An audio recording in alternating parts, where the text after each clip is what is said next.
In the blink of an eye, I was face to face with Red. Welcome back. You don't believe me. I suppose I surprised you by being so candid about my feelings. It always has been difficult for you to accept your faults. On the contrary, I was afraid that's how you really felt. Which leads me to my first question.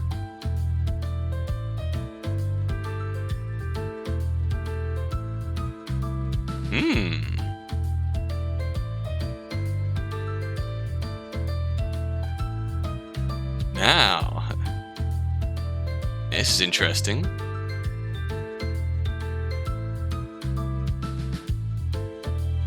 Who did I say gave me the pocket watch? When we were children, I told a lie about a pocket watch. Who did I say had given it to me? You said your mother had given it to you. You said she told you to give it to the man you wanted to marry, and the two of you would be bound together by fate. And now here we are. Perhaps it wasn't as much of a lie as you thought. Perhaps you're right. He answered just as I would expect him to, with the truth. Doesn't really help me, though. Do you have another question for me? Okay, so we have to ask him questions that we wouldn't know. Like, this is something that we heard from Fletcher. This is something that's more associated with his work with Fletcher. And this is probably the third one, but let's go through the wrong questions first. Do you remember that awful boy we used to play with, Chadwick? He was being cruel, so you and I decided to tease him. We pretended to forget his name. What was it that we called him? You're talking about the last time we saw each other. You and I referred to him as Chadwell. He got pretty angry about it, too. Served him right, little prick. Wonder if he ever learned his lesson. Once again, he knew the exact right answer. That's not a surprise, I already knew that. You only have one question left now. Make it a good one. And let's do this. You know Robin isn't my real name. I didn't choose to call myself that at random. Why did you think I picked it? It's a nickname I gave you when we were children. Your favorite story was Robin Hood, so we made a game out of it. You were always Robin, and I was always the sheriff. This might be presumptuous, but I assume you picked it because it was sentimental. Of course you remembered. Did I really expect anything else? You didn't even give me time to say goodbye before shifting back into Fletcher's form. Well, are you satisfied? I just don't know. He knew everything. He had all the right answers. We told you. That is him. Or at least it was. But that's all in the past now. The only thing that matters is us. They held their hands out and looked at me with an almost loving expression. Give us back what you stole so that we can be together again. Together forever. I give you this. You let me stay with them. And you won't remember. That is all we want in this world, little bird. To be one again. My tears were flowing freely now. I was tired of running, tired of trying to fill the gaping hole in my heart. Tired of feeling so utterly, hopelessly alone. I had out the box, but they didn't take it. We cannot open it. It must be given to us. I looked down at the box, carefully prying up the lid. Inside there was indeed a gem, a sparkling round ruby that seemed to be staring right back at me. Yes, now give it back to us. I plucked the eye from the black cushion inside the box and held it. It had a gently beating warmth, as though it were a tiny heart. I placed it in their outstretched hand. Thank you, little bird. You've been most helpful. Now, close your eyes and drift into a peaceful sleep. And when you wake, we shall be together for all eternity. Yep, we failed to break out of the illusion. Simple enough. Now let's ask the right questions. Why'd you turn on the police force? Fletcher told us you were a spy, that you sell information, destroy evidence, all sorts of things. I always thought you'd be an upstanding man. Why is it that you turned on the police force? It's not like I wanted to. Fletcher made me. He needed a man inside, and I had just the right skills for the job. He targeted me because I was already an isolated person. No family, no real friends. I was easy to manipulate. This is all stuff we heard secondhand from Fletcher. I'm sorry, I'm not the person you thought I was. I'm weak. Interesting. That's what I thought he'd say. Do you have another question for me? You figured out right away that Jay and I had something to do with Sullivan. How did you know we were involved? I know I've been lying a lot, but I am still a police officer. Considering Sullivan's reputation, I obviously kept tabs on any new young women coming into his life. I saw a photograph of you and recognized you instantly. Suspected as much. In fact, that was exactly what I imagined to be the case. You only have one question left now. Make it a good one.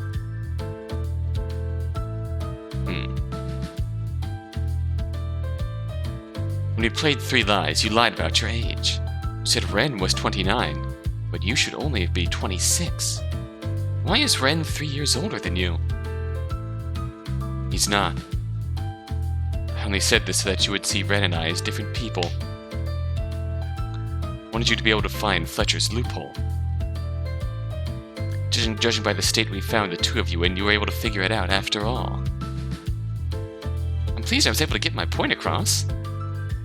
With that, my suspicions were confirmed. They didn't even give me time to say goodbye before shifting back into Fletcher's form. Well, are you satisfied? Oh yes, I'm quite sure now. That definitely isn't him. Their eyes narrowed as they clenched their hands into tight fists. What? Why would you think that? He answered everything just as you expected him to. That's exactly why I'm certain. I didn't know the answer to any of those questions. Yet strangely, everything he said was just as I'd imagined. His responses matched the answers I pictured in my head. One could have been chalked up to coincidence, but all three were perfect, down to the little details. After all, a lie is believable precisely because of such details. Details? You ask me, an expert in lying myself. What you're showing me is a cheap imitation. A version you made from my memories of him. You can't give a real answer to anything I don't already know. Aren't you a clever one? They could use my memories but not his. That means he's okay, right? I'm not even conscious, am I? This is all in my mind. Which means... I held the silver box up for them to see. If I want to leave, I just have to wake myself up. My mind filled with thoughts of Jay and Wren. This person, no, this monster wanted me to forget them. They didn't care about us at all. They wanted us for themselves. If you won't give them back to me, then I'll just have to take them from you. I wrenched the box open. Inside there was indeed a gem, a sparkling round ruby that seemed to be staring right back at me. No, that doesn't belong to you. I plucked the eye from the black cushion inside the box and held it. It had a gently beating warmth as though it were a tiny heart. Don't! I placed the eye in my mouth and swallowed, and the world went dark. Oh shit! Their frenzied scream sounded so far away. Or perhaps it was very close. It's hard to tell. Felt like everything was spinning. People, places, memories. They all flashed before me, too fast to take in. Just as I thought I couldn't take any more, it stopped. I opened my eyes and found myself.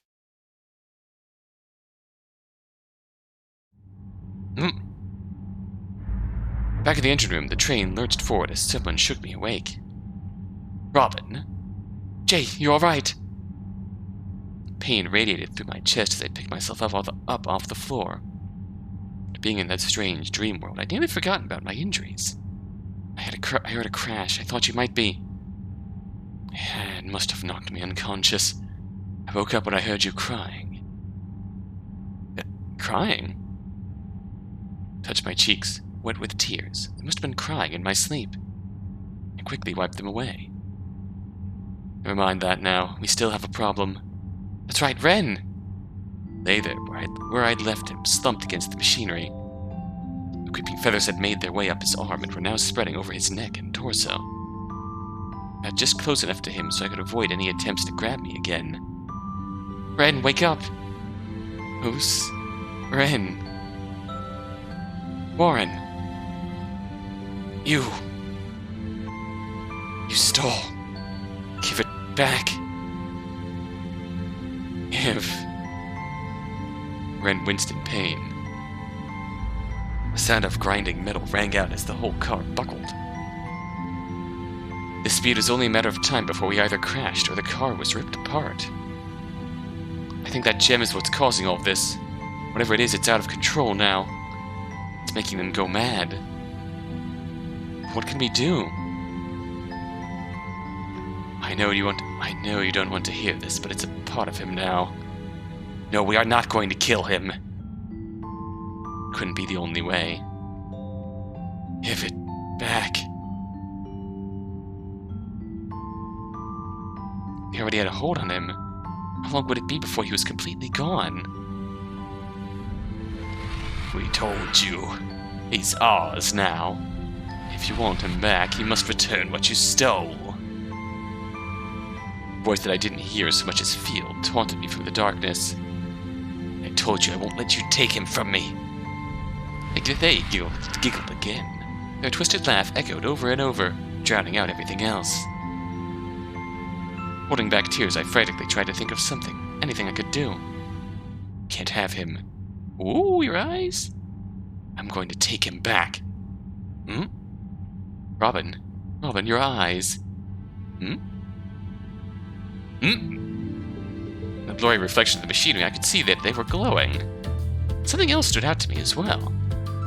A faint green light pulsed like a heartbeat from inside the mass of feathers that had once been Wren's left arm. Is that the eye that's powering the train? What is this? Who are you? A melodic ticking filled the room. Unlike the ominous ticking of Fletcher's watch, this was more delicate, prettier. Where's that coming from? There, it's in his pocket. That's right. After all, Wren had collected watches from both Fletcher and Grouse. If... With his good hand, Wren fumbled at the chain attached to his vest. The watch he drew out wasn't either of the silver ones he'd taken earlier. This watch was gold, and what's more, I recognized it. This is... There was no time to waste. No! Give it back! The roar shook the entire train. Wasn't sure how it was possible that we were still on the tracks. Their anger stung both Jay and Wren, but it seemed to have no effect on me. I took the watch from Wren and opened it. His hand spun around its face in such a mesmerizing way. It felt like we were in sync. It almost feels as though I could... Gently, I brushed my fingertips against Warren's skin. Robin, don't! The feathers bristled at the eye, pulsed frantically. No, it's not yours! You can't have it! You're wrong. I can have anything I want. All I have to do is... take it. I reached out for the eye, feeling its faint, beating warmth. Thievery magic. There was no resistance. My hand glowed red as it passed right through Warren's arm. I wrenched the eye free, and the scaly skin and feathers sloughed off Warren like sand. I retrieved the silver box from the ground where it lay, and without thinking, I opened it. Empty. No! I placed the green eye on the black cushion inside. Don't! And snapped it shut. At once, the hum of the silver machine stopped. So the box is a seal of sorts. The golden pocket watch went quiet, and I could tell the violet glow of my eyes had gone as well. Silence filled the room, and the train began to slow. Ross? Wren? Wren's arm still looked like a mess. His shirt was torn and the skin beneath had strange burn marks. There were no more feathers. What just happened? He's back. You did it. My legs finally gave out as a wave of relief crashed over me. Jay caught me before I fell, and I pulled the two of them into a tight embrace. Ah! Robin, how did you... I was so tired. Did we have to go over this now? Please, let's talk about it later. So it runs in the Gardner family, too. And the pocket watch really was... a focus. Right, of course. Just rest for now. We should be able to jump off soon. Good work, Robin Hood. When the train had slowed to a suitable speed, the three of us jumped off. I had thought we would see others doing the same. But none did. I hope at least some of them are all right. It was a long, quiet walk to the outskirts of the Gaelish capital, but we eventually made it. Found a seedy-looking inn, and with what little we had on us, rented a room. I suppose we're lucky the innkeeper spoke Zephyri. Oh, damn. I thought my Gaelish was passable, at least. He looked a little insulted. I hope I didn't say anything rude. I might have been able to afford a nicer place if we had pawned that thing off. Jay gestured to the silver box. You really intend on keeping it? It could be dangerous. I think it's too important. We should hold on to it for now. Besides, a place like this is much more suited to us, don't you think? People will ask fewer questions here. It had only been a few hours, but there was already talk of a strange train accident. 3 tired, injured Zephyri waltzing around town would cause a great deal of suspicion. Now, if you'll excuse me, I have not been able to sleep peacefully for the past 48 hours. I flopped onto the bed, fully clothed. This must be the most comfortable bed in all of Gales.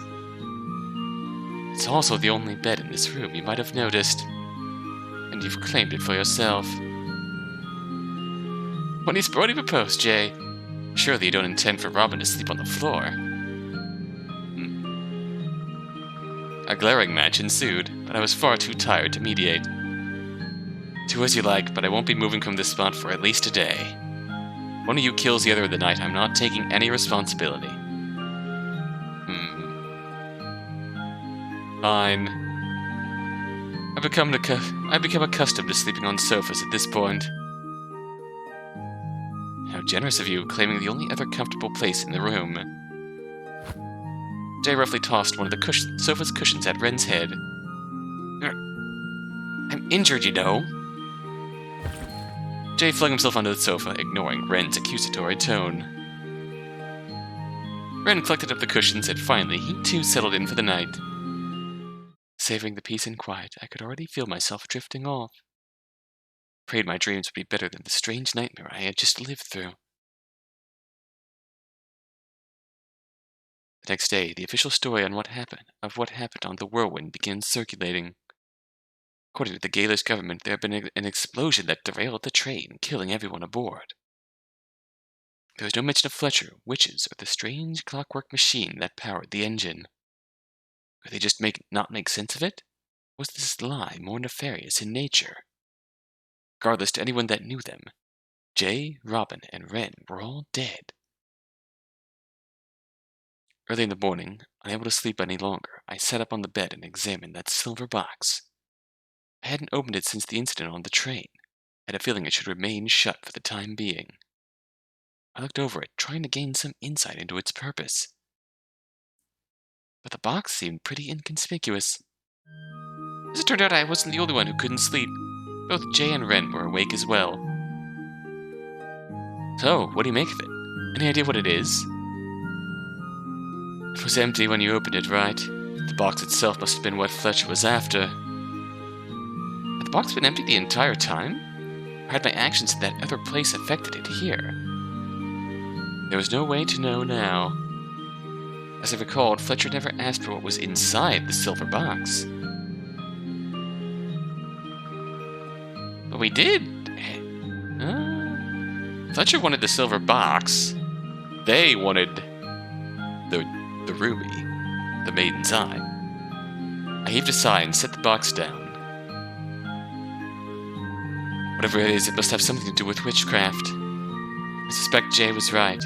It's made from the same material as the engine. Presumably, the material is also what the focuses are made from. Speaking of, I was a little apprehensive to broach this subject. Wren, your pocket watch. May I see it?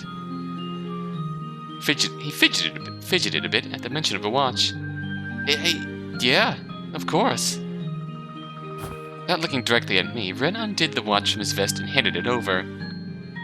So it is a sore spot. I turned the watch in my hands, feeling its delicate weight. It was just as I remembered it. Golden pocket watch with the image of a hare surrounded by flowers. Is that what it is? A focus? I'm not sure. When I opened it to see its face, I was greeted with a normal clock.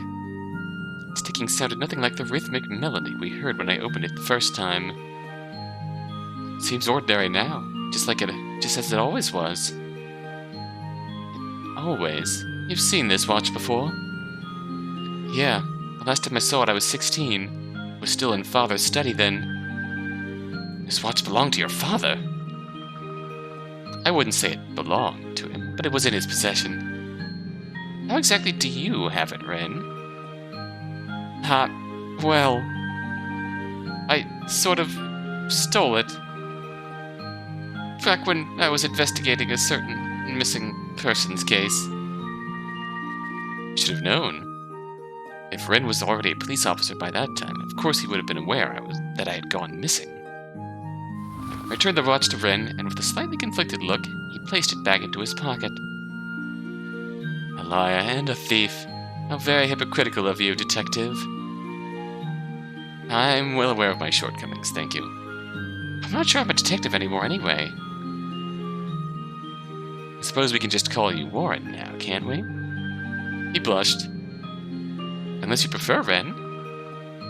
It's not that, it's just... No one has called me by my real name for quite a while. It feels very... nostalgic. Well then. It's nice to see you again, Warren. Likewise, Lady Rosslyn. And this is Shay. I already knew that, actually. You did? It's a pleasure to officially make your acquaintance, Shay. You too, I suppose. Thanks for all your help. I'm sure there were more overt ways you could have gone about it. And I'm sorry about Fletcher. If it wasn't for me, you wouldn't have had to... My relationship with Fletcher was complicated. But it would be a lie to say his death isn't somewhat of a relief. You didn't do anything wrong. This dynamic was such a drastic change from what they had been like before. Are you two friends now? No. Yep. Really? But we've come so far together.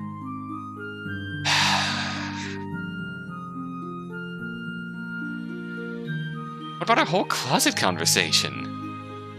Closet conversation?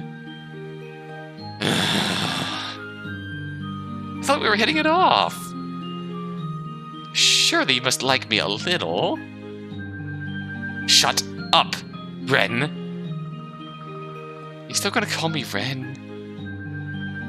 I'm sure we'll come around eventually. We spent the rest of the day filling each other in on the events that happened while we were apart. It was exhausting reliving it all, and in the evening I once again crashed into an uneasy sleep. Over the next few days, things began to settle down enough for us to leave the room and explore the area. At some point I rose from bed, wakened by a half-remembered dream. They were all like that now, dark, foggy, and filled with prying eyes. Oh boy. Good morning, milady. You're awake just in time for dinner. Warren teased me from across the room. He was on the sofa, poring over a mess of papers while trying to wrap his injured arm. Two of us appeared to be alone. Oh, where's Shay? Down at the bar, listening for information. Still quite paranoid that his family's looking for him. Shay had told me before that he didn't expect to be safe in Gales. Wondered sadly if he still intended to go off on his own. Every time he left the room, I half expected him to never return. Warren sensed my apprehension. Don't worry, he said he'd be back later.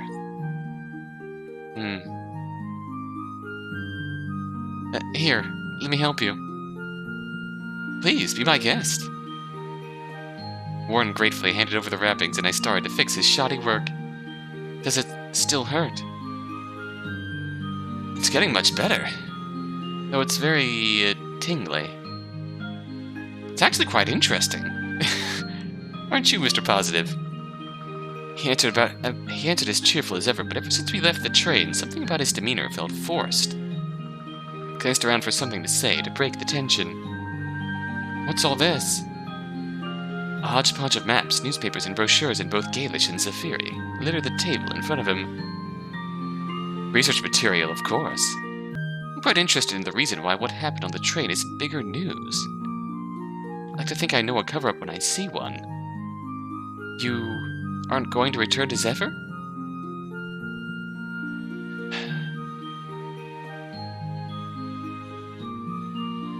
You heard what Fletcher said. I don't think I can. I felt a pang of guilt. Warren had once again lost his home because of me. Couldn't help but remember the things the Warren that they showed me had said. Being a police officer didn't really suit me anyways. I don't exactly have high moral standards. And now with Fletcher gone, I don't have to constantly look over my shoulder. I'm finding death surprisingly freeing. Considering becoming a private investigator, what do you think? I think that would suit you very well. Having finished wrapping his arm, I let go of his hand. Ah, much better. Thank you, milady. A charming grin, he gave a small bow. Playing along, I bowed back. Of course, detective. I was going to leave. I couldn't even express how happy that made me. I fought to keep a lump from forming in my throat. Rosalind, I'm really sorry. What for? You haven't done anything wrong. Yes, I have.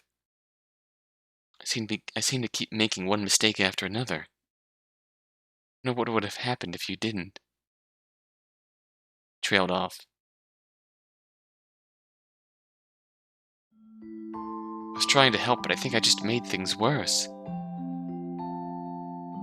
First I got you caught by Fletcher, then you had to face that thing by yourself. All I've ever done is drag you down. Warren. I hadn't told him exactly what their version of him had said to me. It was too painful. I was sure that was how he really felt, and I couldn't bear hearing this Warren confirm everything the other had said.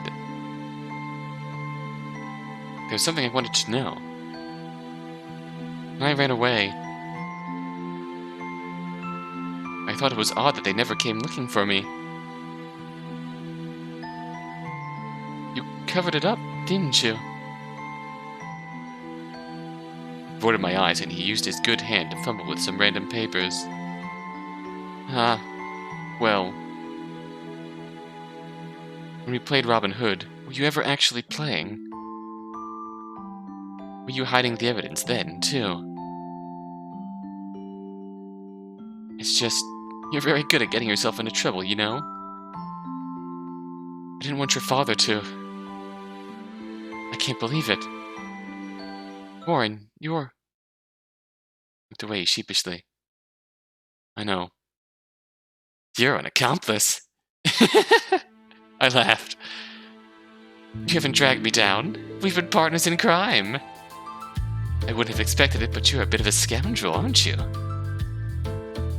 His bewildered face only made me laugh harder. You're not upset? But I'm not like you remember. I'm not a good person anymore. I smacked him lightly on the head with the brochure, making him flinch. I see.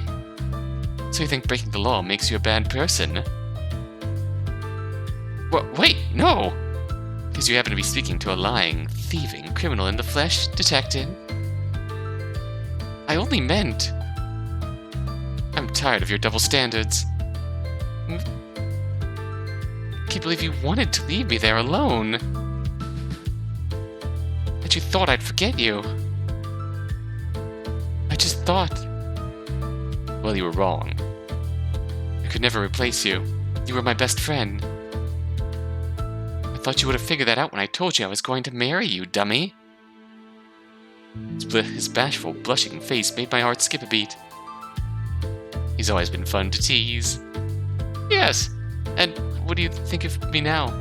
Just asking. I thought carefully about how to word things. It's not that I don't have feelings for you. In fact, I care about you quite a lot. But we don't really know each other anymore. It'll take some time to become reacquainted. Don't you agree? I waited apprehensively for his response. You're right, I understand. I was glad he didn't take it the wrong way. I heaved a silent sigh of relief and picked up another brochure to flip through. Oh, that reminds me. I've been meaning to give this back. Reached into his pocket and drew out the watch. Here, you should have it.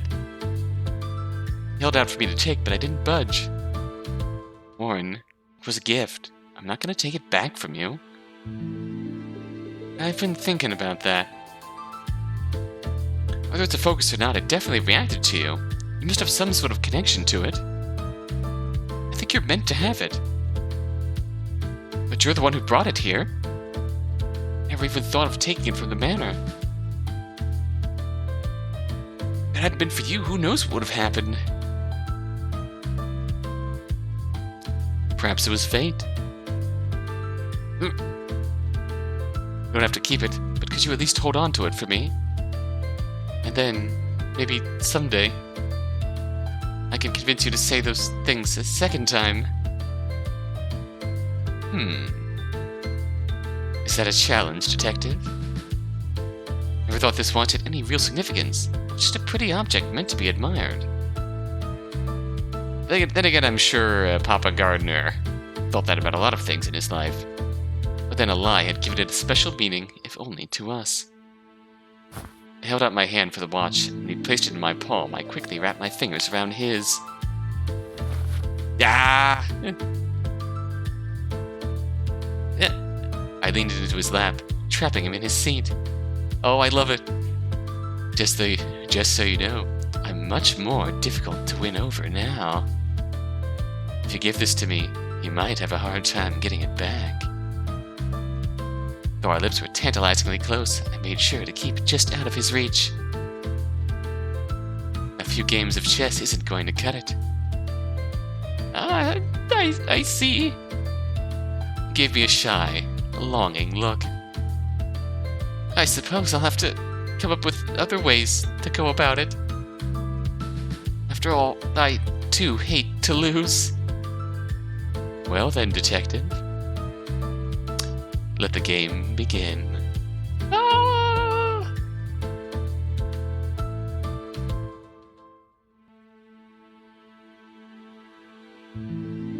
Yes! Oh, it's so good. I love them. That's beautiful.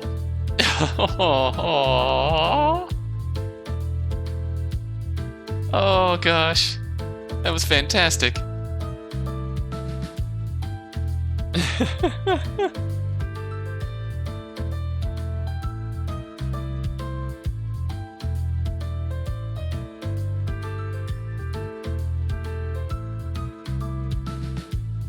Ooh.